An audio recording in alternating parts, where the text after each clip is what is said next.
Yan mga lods, maaga tayo nagpunta rito sa kubo, ano, dito sa kubo. At lilipat natin yung mga alaga nating itik dito sa maliit na kulungan.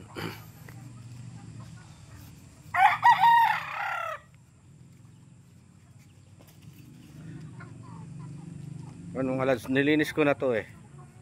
Dito natin ilalagay yung mga itik na maliliit. Ayan o, kulong naman siya. So dyan natin ilalagay para makakilos sila.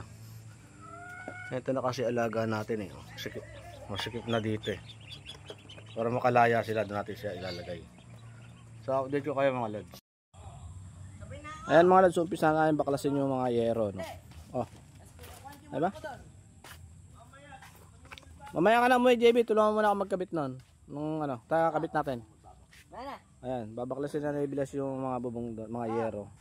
Kami naman ni JB magkakabit. Ayun, sinisimulan ko ng kabitan ng yero. Ayan, hanggang doon.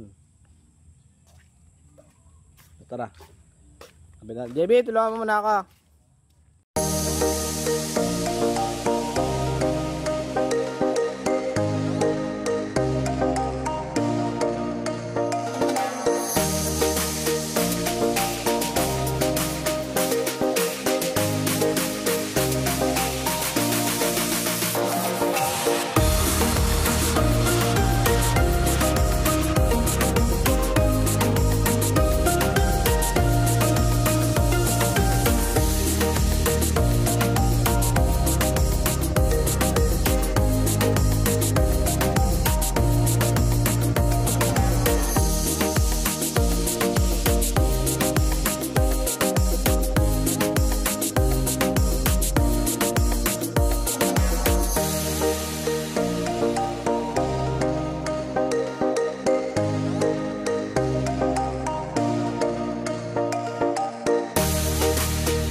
Yung mga lods, nalagyan na namin hanggang dulo, no? Pero nakangalahati pa lang kami sa lalagyan namin.